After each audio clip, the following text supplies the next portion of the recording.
there's thousands of ways. At least maybe you can correct me here, but I feel like there's thousands of ways. I mean, you can really argue trade. You can argue there's 7 billion ways to trade because there's 7 billion question twos. There might only be 117,000 edges, but there's 7 billion people that need to ask, which one can I make work? Welcome back, everyone, to Be the Trader. Today I have a very special episode. This is a first time ever live Be the Trader one-on-one conversation, and I'm bringing a return guest, Tim Parker, CEO of Adaptive Analytics. He's been on the show before in the past, so if you have not seen that episode, you need to go back, click on the link below, watch that one where we talk about his background. But just to catch you up real quick, he's been trading for a while, but to find consistency took 4 years, and he was swing trading, and now he also swing trades and day trades. And Tim Parker, welcome back to the show, my man. Thanks for joining me. Good to be here, honored by the first, so thanks.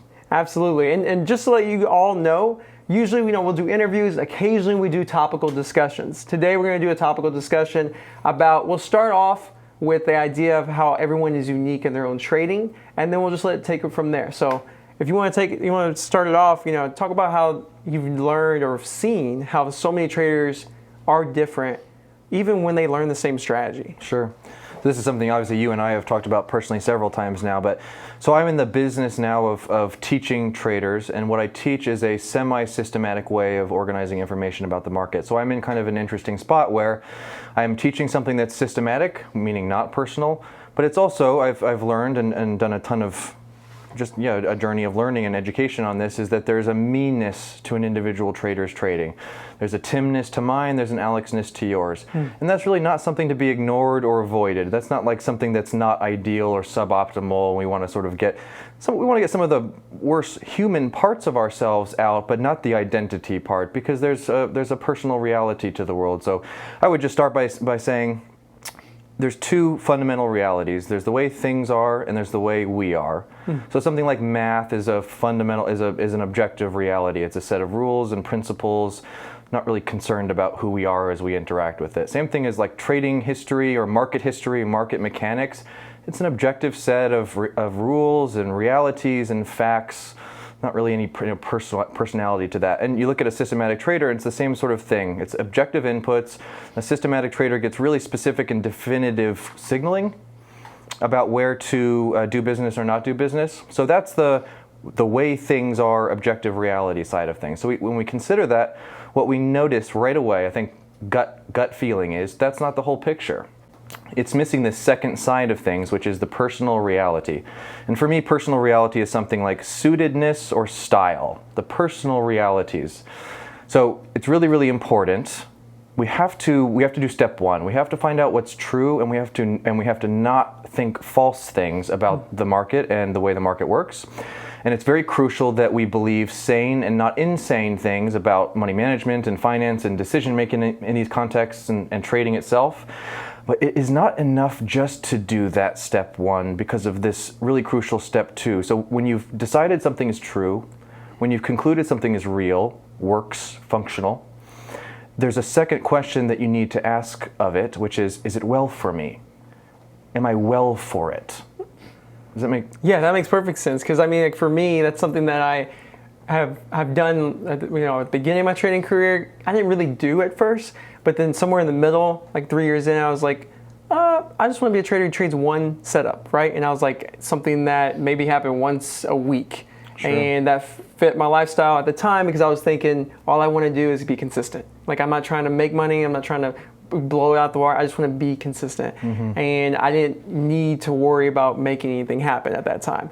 And then flash forward to now, and now I'm thinking, like, I actually just went through a rough patch, right? And during that rough patch, I actually took a step back. I found myself just at my computer all day. And I had to ask myself the question of like, well, wait a minute, like, I want to be, like, who do I want to be? Like, what makes me happy as a trader? Like, who am I? And I started to answer that question, like, I want to be able to have control of, when I use the word control, I mean, be able to know that I can be done and have the rest of the day for myself, right? Not just be there all day, because I want to have kids one day. And when I have kids, the closest I think I have to kids is a dog, right? So like a dog will come up to me and try to bug me, and I don't want to be like, go away, Yeah. I want to be able to get in and zone in with my dog, or in future a kid, and spend time with them. Yeah. And I realized the path I was on was not that. I was on the path of just sit there all day and trade. And that didn't work for me. And so I figured out for me who I want to be is someone who only trades my setup again, right? But also understand that if it's not there in the morning, then I'm done, or if it is there in the morning, then I place it and I'm done. Yeah. But I'm done for the whole day, and I can spend time doing other things. And that's something that I found that fits well with me. And when I started doing that, what's unique about that is I felt a sense of weight just taken off. And it was very interesting because it was a weight taken off when I was constantly just like trying to push. I had all this stress, and it was only like a week and a half of like a hole I kind of went into, right? Sure. But it really, you can easily slip away from what works well with your personality and go into a whole new other realm of like, I need to try this, I need to do this, I need to do this. So, for me, taking a step back and realizing who I want to be and be in control of, have freedom of time, is when I was able to mesh, kind of figure out what I want to be as a trader and use this kind of style and only trade this way. Yeah. Does that make sense? Absolutely. That's why I always go back to, and this has been a process of learning for me too, because for me, I'm so weighted on the one side. For me, I just wanted to find the most powerful and important edge. And once I had found it, I am willing to change whatever is necessary on the inside to subordinate myself, the human Tim, to that edge. That's just the way I am made. You could easily conceive, and it's you, it sounded like to some extent, another trader who starts from a much different starting point, a different metric, family time, stresslessness, right? And they find a truth for which they are more well, right? In that sense. And this, by the way, is why when we first convened, you had asked me a great question about what is the rough time frame it takes for a trader to earnestly assess whether they have found a sustainable and durable edge. And my not great answer, but my answer was years-ish. That is why trading takes years. It does not take years to find success doing the thing which you are well to. It may find years to find that thing. That's the thing, because you have to do both, sort of like what we were talking about before. You have to both find a real edge, and then ask yourself that really, you do business with it in the sense of, can I conform to this edge? Can I conform to this strategy? We've all had the experience of watching someone else exploit an edge, and the P&L is so huge, or whatever it is, or perhaps someone exploited an edge that got them long on a massive up move where your edge was saying short 4 times, right? So immediately, you're looking at that thing, and that's fine because n equals 1 means nothing. But that trader that you're looking at may have they may have found that truth, a great edge, but there's still that question: can I bend myself to that reality? Is it a reality that I can conform with what is obviously working for him? If you have to do both. If you just find the truths and don't make it work for yourself, then you can't apply it. If you just focus on who I am as a trader, but never find the truth, never find the edge, you don't really have a trading career. You have kind of a Zen, really expensive kind of Zen vacation where you found out a lot about Alex and it cost 26 grand and good luck tomorrow. Yeah. No, I agree with that, because you got to have something that works, right? But then the whole idea of like edge strategies, and I have a much shorter career in trading, right? Compared to a lot of people, and by the way, like that's one of my weaknesses, comparing myself, right? By the end of the day, like the reality is my trading career is shorter, but because of that, my opinion right now, and that could change, but my opinion as of right now, I'd love to get your input. It's that strategy itself. Like to me, like let's say I learn your strategy, right? Let's say I learn it. That doesn't mean nothing to me. Like it could make me nothing, right? Totally. It could make, and I think that just irons out the fact that you just said that you need to mesh it well with who you are. That's right. And so I think I kind of just answered that, but at the same time, like what I have noticed is there's thousands of ways. At least maybe you can correct me here, but I feel like there's thousands of ways. I mean, you can really argue trade. You can argue there's 7 billion ways to trade because there's 7 billion question twos. There might only be 117,000 edges, but there's 7 billion people that need to ask which one can I make work.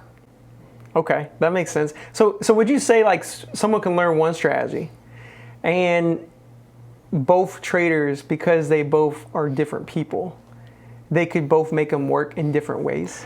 Yeah, and we have really notable examples of this. So like Warren Buffett and Charlie Munger early in their career were sort of trying to be active traders, which is sort of just bizarre to think about, but they sat down at their desk and they thought, they're obviously smart, thoughtful individuals, finance background, so they're young men in finance trying to figure out how to make money. It's the same, we show up to the same game. They found out, obviously, decades later we know, that it is far more lucrative and profitable and sanity preserving to read for 6 hours a day and make a few long-term bets, and they've obviously had a reasonable degree of success with that. Fast forward a few decades, and you have someone like Jim Simons, Renaissance Technologies. If the viewer of this doesn't know who that is, it's arguably the best hedge fund of all time, one of the best market participants of all time, a team of the best market participants of all time, and it seems like they have gone the opposite route. They probably did not get into finance right around post-World War II era to be active day traders as they are now. It is probable that they found, as my team has found, that in many cases it's the shorter time frame that has the employing edge, that has kind of we think of it as cascading from the higher time frame. We have sort of found, and they certainly have found, their average trade is around 2 days, that it may work the other way, and they have obviously generated enormously, arguably the most successful return-based hedge fund or capital steward of all time. So I think that answers your question in that Warren Buffett and Charlie Munger could show up to the truth of Renaissance Technologies today, where you have to take a 2-day trade and spend 16 hours probably-ish a day making the algos and stuff, and you could say, good work for a while, you guys did pretty well, 12% or whatever. I'm going to invite you to the truth of, in our world, you can do 12% a day. I mean, that's just a fact. My guess is they wouldn't accept that invitation because they probably don't want to conform to that reality. Not because of some deficiency, because of it's who they are. Alternatively, if we asked Jim Simons and his team of upstart quants making billions to slow down and juice it a little bit and read more, we probably wouldn't get an RSVP to that email too, because they can't conform to that. It doesn't correspond with the richness of their individual identity. Both are true. You can't have one without the other. There is a better way to trade. There are better ways to trade. There are realities. There are ways the market works and doesn't work. I can evaluate the truth value. If you say something about the market that's wrong, I can show you why it's wrong. But it does get deeper. You need the other half. You need the truth of Alex. And what I'm not saying here, and I'll shut up, but very important, we sort of live in a society where we've gotten a little bit intoxicated on the idea that if a certain truth isn't suitable to me, then it isn't true. But that's not the right partnership of those ideas. That's not the case. That's a broken thought experiment. The right partnership of those ideas is everything we've been talking about. We're trying to marry the mutually true and urgently important facts of objective truth and reality and personal reality, like suitedness and style. I think, first off, everyone needs to go re-listen to that part, because you kind of just hit on the head and kind of just answered this in my own head of how important it is to just kind of discover and try things when you're new, because you don't know what's going to fit with you. And if you just try the first thing and you're just like, it's only this, I'm only going to do this, then you may not ever find what works for you. Yeah, so I'm so glad you asked about this. I think I have a really good insight into this. So that's such a good question. And what it ends up being is, so when you think about these things in the right way, and I don't pretend to have it all right, but I have been thinking about them. When you think about them in the right way, you sort of bottom out into a piece of good news, a piece of sort of comforting good news, and that's this. There are a lot of truths, and there are a lot of time frames, and there are a lot of ways to make money, and there are tens of thousands of profitable traders. I am not saying they're all billionaires, and they are certainly observably not all Warren Buffetts, and they are certainly observably not all Jim Simons, but they're profitable traders earning a living wage, and ostensibly maybe turning that money into small businesses or raising a family. A wage, like a doctor would earn one, or a construction worker, an honorable wage, right? There's tens of thousands of those people, right?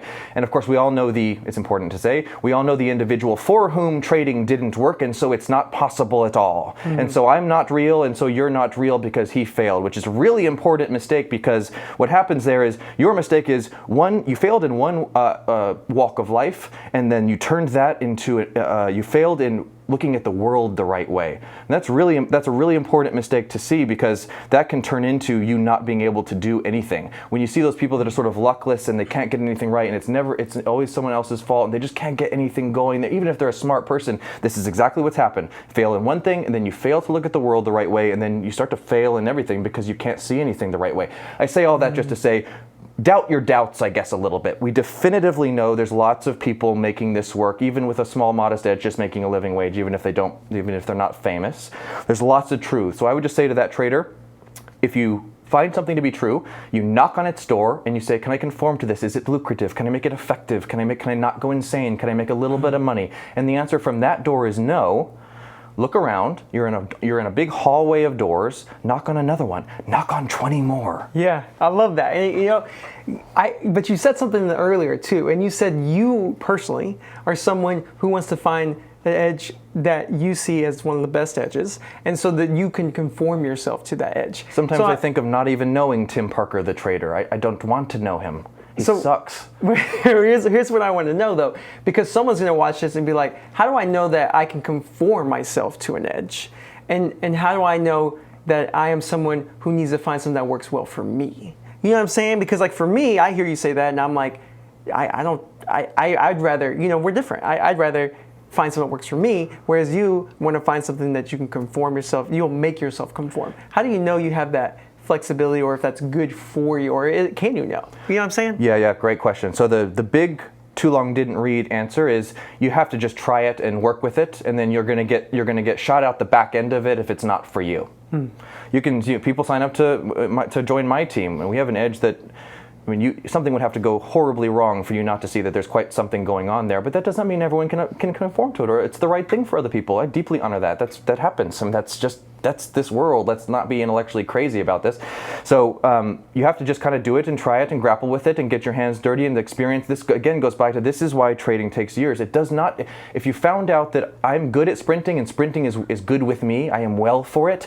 It doesn't take years to see some success with sprinting. If you find out you like bodybuilding and you're not one of this very small minority of people who can't build muscle, right, and bodybuilding kind of likes you back, and you find a home and solace in the gym, it doesn't take years to see success from there. It may have taken years to find bodybuilding. Yeah. You may have been a pilot before, wondering, what's wrong with me? Yep. Right? And then you find your thing, okay? So, and then you can use, there's a couple of examples, like in long-term investing, there's this concept that everyone grapples with, which is there's this thing called a risk premium, which is a roller coaster that you need to be on to get the wonderful long-term returns, okay? So we basically know if you invest in Apple or the stock market 40 years from now, you're going to get a really handsome return. It's true in every 40-year rolling back year period.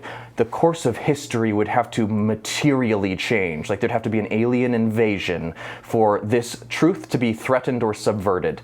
But if you and I sit down with that 40 years in front of us, each year by year on daily charts, I am going to be able to make a really compelling case to you how difficult it's going to be to get anywhere near that truth. This is the reality of behavioral finance, as it's called. We know about ourselves unless we are trained, like really, really trained, like borderline born into a family of investors. We are evolutionarily wretched at long-term investing. It is not well for us. Unless you're trained, you are not well for it, right?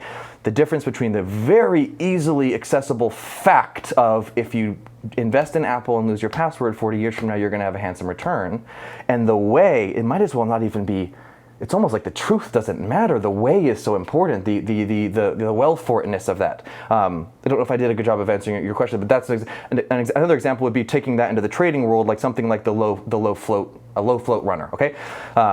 Someone could easily observe the readily available and readily apparent truth that 3 million low float stock that's up 1,000% is up too much and going down. That's true. That's a fact. Okay, great. Yep. So let's interact with. Let's knock on that door. Is it well for me? Can I make it work? Can I make money?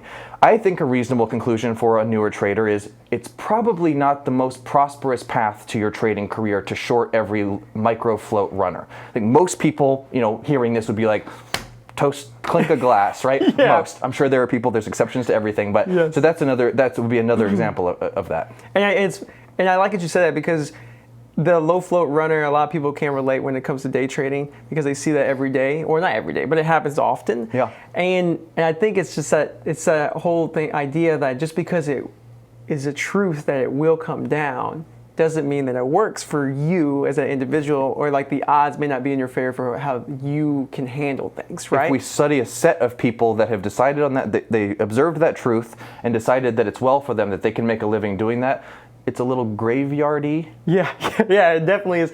And you said something at the beginning, which I don't know how this came up, but I love that it came up. And it was you said that, let me just bring this up and don't think you'll remember. One thing that I've noticed, at least for me, that I'm working on right now, something I'm constantly working on, is learning more. Oh, you said about beliefs, or like knowing what the truth is, and then you see things through that truth. And so the guy or the trader who may have seen something that works but didn't work for him, so then he sees that everything's not working, and then he doesn't open to anything. Yeah. That right there is like the core of, like, I think a lot of traders, or at least for me, it's my core where I'm working on, is knowing who I am deep down. Yeah.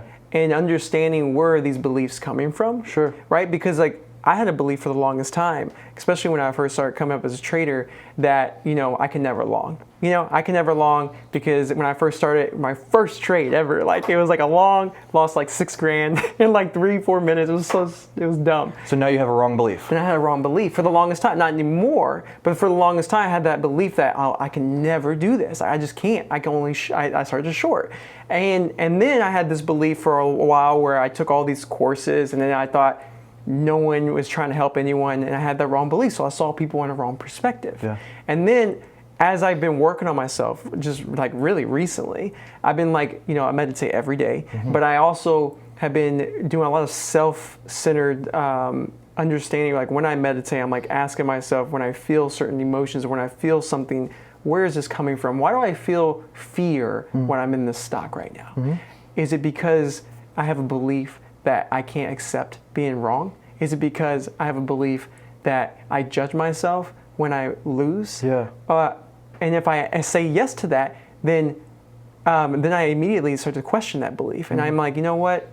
That's not who I want to be. Instead, I want the belief, and you can immediately pivot, because I've learned, and this is so weird, I don't know how this came up, but I've learned that we are not what we believe. We get to choose what we believe. Yeah. And I've learned that there's a center of us, and this goes deep, but there's like, I can't explain and articulate. Maybe you'll be able to do it better than me. But there's me, the observer, right? And then there's a belief, and I can observe that belief. Sure. And instead of believing that, I can question it, and then say, you know what? No, what I believe is that trading is a matter of probabilities, and that there's a probability that this may or may not work. And depending on how it pans out, has nothing to do with who I am as an individual, because traders, A, we are going to lose, and B, we are going to win, and how we judge ourselves isn't off of that outcome, it's off of a process. Sure. And then when I reframe that, it kind of helps me continue forward and see things from a perspective of true belief that this is possible, right? And so when you make a mistake, I'm no longer judging that mistake off of like, Alex, you're an idiot, you can't do this. Yes. Instead, it's from calmness, and you can actually see something. Instead of seeing it through anger or emotion, you can see what's happening, and then write down your journal with clear thoughts. And I think that's why journaling is important, where you write down, I am emotional, right? I am upset, I'm feeling irritated. I actually do that now. I write down like, what happened? I'm upset. Why? Because of this. And then what did you do because of that? You did this, And that process has helped me too through this. But I'm going on a long tangent here, so sorry. But you brought up that someone who makes a mistake or does a trading that doesn't work for them, they close themselves off and then don't see anything. And then you said you were willing to bet that they might not be successful in other things because they're easily able to turn off what is possible for them. Right. And I truly believe that 1,000%. And all I got to do is stamp what you said, but I said it in a longer way, in a different way. That's all. So two things. One is, there's two questions. One is, the first question you're almost seem to be asking is, how do I distinguish between the real identity of Alex and presumably some set of things that I wrongly know or believe? And that question is way outside of our pay grade, because that question is arguably the question that a lot of human institutions like religion and spirituality were designed to answer. So let's agree, We certainly don't have those answers. Billions of people the world over believe in all sorts of different answers to that question. We can sort of set that. It's a wonderful question, Alex. If I was in possession of the answer, I would joyfully, with a smile on my face, bestow it upon you. That's a big human question. That's one of the big question marks probably no one has. Okay, so let's set that aside. What the answer seems to be, or how we can understand that functionally, bringing this back to like, I want to be a better trader, Tim. Shut up and make me a better trader, Tim. Okay, this is how. When the difference is the identity of the real Alex. So the Alex that believed, oh, I can't long, or a long is a lower probability or lower quality type of trade, is wrong, and you can get to its wrongness by evidence or watching other people exploit long trades, or you meet a long trader who's wildly more successful than you. You can sort of start to input knowledge or the observance, okay, that's a wrong belief. What happens when you correctly honor, like the part of Alex that said, I know I don't want to be the type of trader that's glued to the screens 16 hours a day like Tim. It's not so much trading these days, it's running the organization and so forth, but because someday I want to have children. That may be a wrong belief, but probably not. That doesn't. I mean, you could get hit by a car tomorrow, and all of a sudden you understand something about yourself to where you don't want that at all, and so that was a wrong belief, perhaps, or something like that. But that's coming from a deeper place than the Alex who wrongly believes, like, I'm angry, so I need to take this revenge trade. That's just a wrong input. That's an impulse. That's the part of you that decides what kind of trader am I, makes that honest process. You're getting a richer information. So let me give you just a really quick example. So let's say trader chooses program A, and program A gives him 50% less profits available by program B. But what it does have, 10% less stress, and he gets to spend a bunch more time with his kid, his family. Wonderful. In my experience, interacting with high net worth investors and traders for a long time, at the end of a 10-year period, when he looks over at the program B desk, I don't think he thinks I made half as much. I think he thinks I have 10 times more. Yep. Because he decided to align. I'm on desk B. And it's worth saying, even I would have trouble looking at desk A and saying, I care about the 50% more, because if I don't have a life and so forth, there's parts of Tim too that I'm sure I've made the sacrifice of being the person I am, the professional I am, that I'm not so intimately in tune with, because I didn't didn't hold space for them, like we were saying before. So I think that's really important to talk about. Is most of the time when you get it's very important to find out facts, because it's it's very important you actually find an edge, because then you're not really a trader, you're just sort of paying into this introspective process. But it's also so important, because if you tack the ship without getting that, I really don't want to be at my desk 16 hours a day. It would be great if that was only 3, because I want to raise a family. If you tack the ship away from that early on, there's a lack of fulfillment I see in people. And this goes way beyond, you could say, of anything. Someone who went 16 years into a sprinting career and, didn't get you wanted to be a family, you wanted to do something else someday. Even if he's an Olympic gold medalist, I mean, there may be some lonely nights and stuff. So when you get that question too of, can I conform who I am, the real identity of me to this edge, you're probably pointed a little closer to happiness than otherwise. When it comes to edge, though, are you of the opinion that it's more of there's only a select few edges, there's only like a select few, or would you say that you can spot so many different traders? There might be lower, right? We know there's lower and higher edges, but even some trader could trade completely bizarre that you've ever seen, which I'm sure it's happened before. That happened to me last week. I talked to a guy and I was like, what do you do? But it just showed me how there's so many ways. But when he would try to describe his edge, he just couldn't. But he has one, because he's been successful for a year and a half, which to me is doing really well. Yeah. And so would you say sure, there's edges, right? There's defined edges. I get that. And I think you would lean more towards that, just knowing who you are. Yeah. But at the same time, I've just seen some people who just trade there's no edge, but they have a feel of that market. I think maybe a better way to put this would be, or not a better way, but no, it's fine. Yeah, there are. You said it. What's that? No, you're good. You're good. There's probably a finite number. It's the number of edges is sort of like talking about the number of rocks. By the time you get down to the smallest rocks that you need to see the telescope with, it's like, okay, I guess it's a rock, but there's so many other. There's the hugest rocks in the world, and there's a bunch of other medium and smallest. Like by the time, so in that sense, I guess there's infinite rocks. But let's just count the actual. What are we talking about? Let's count the biggest rocks and then the medium rocks, and at some point it's just insane to keep going down. I mean, is a molecule of a rock? So is one day of edge, is an hour of edge an edge? I mean, so I think it's better to think of it as there's a very definite fixed number of actual edges, like real edges that will be there 10 years from now, and you can, like, career defining edges where you can say in the mirror and not feel insane, like, I've got a career with this shit. Like, there's probably a very finite number of those. And I'm saying thousands. I don't mean 10. Right. Two thousands. But there's 7 billion ways of. There's 7 billion question twos. There's 7 billion ways of looking at that truth, knocking on that door and saying, can I make this work? Can I make this lucrative? Can I make it effective? Can I make money with it? Can I not go insane? Is it well to me? Am I well for it?